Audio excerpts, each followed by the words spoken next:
Welcome to Conversations Live. For more than a decade, we've brought you the best in books, entertainment, celebrity interviews, and current events.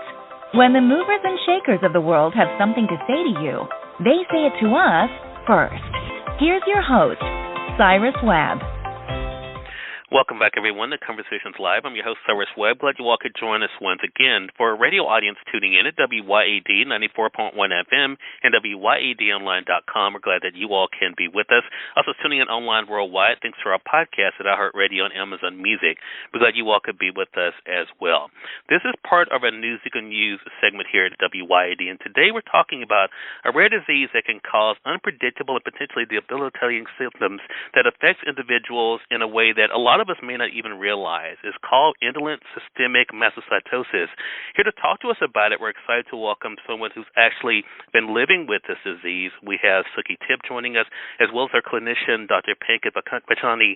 We're going to talk to the two of them not only about ISM, but also what you all need to know about a new treatment therapy that's available as well. Thanks to the two of you for the time. We do appreciate you stopping by. Thank you. Thank you. So this is an important topic, I think, for our audience. And Dr. Vachhani, I'm going to begin with you because a lot of our audience may just now be hearing about ISM. Can you tell us more information about it? I'm sure, yeah. Not uncommon to find that indolent systemic mastocytosis is relatively unknown to people. It's actually a rare and chronic disorder. Perhaps not so rare, though. 1 in 10,000 individuals are estimated to have it. It's driven by a genetic change in one of the genes of the bodies. It's called the c-KIT gene. So the c-KIT D816V mutation drives this condition.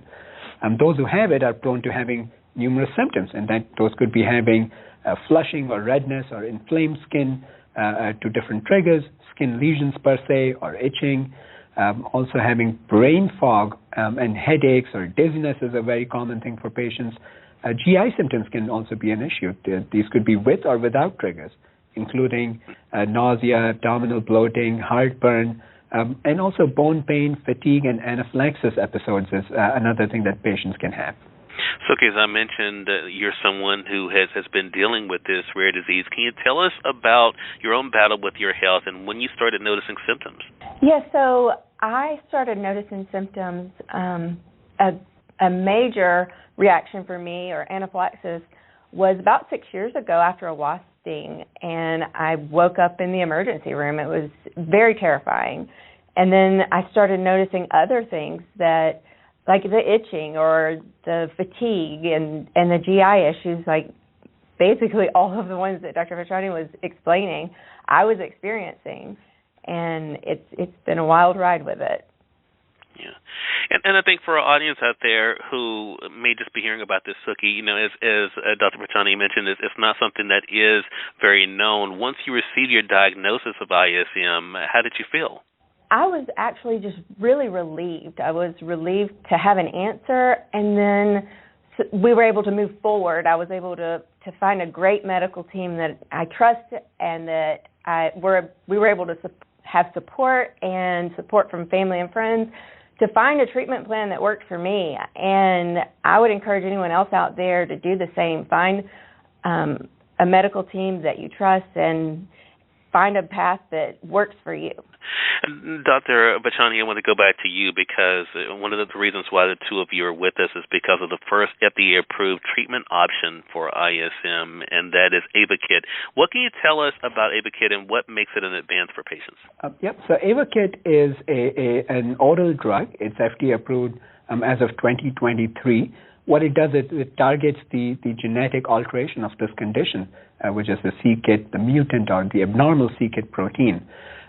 Prior to the approval, we used to use many different drugs which were over-the-counter for the most part, and they would treat some symptoms, never completely. Now, with Ayvakit, which is the first and only FDA-approved treatment for this condition, we have a drug which can target multiple symptoms, so multiple domains of this condition. And in doing so, it can also improve the quality of life, allow patients to do things that they couldn't do before, and also at the same time treat the disease at a deeper level than just the symptoms. Suki, you were talking about the importance of getting with your doctor and treatment options. Could you share your experience with Ayvakit? Yeah, so it's an ongoing experience because I'm still enrolled in the Pioneer trial.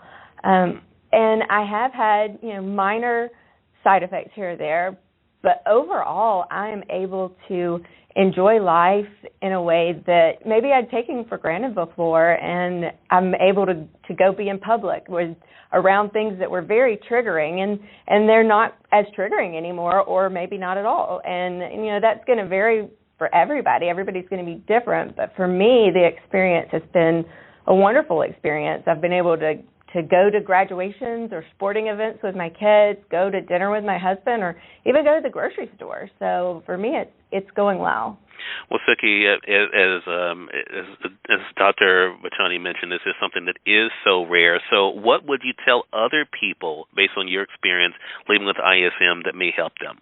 I would say probably the best advice would be to have a medical team that you're comfortable with, somebody that you can be honest with and open with, and to record any triggers that you might have, anything that's different in your health, to record it, keep a diary, so that you can communicate everything with your doctor and your entire medical team, and then to have a support system behind you.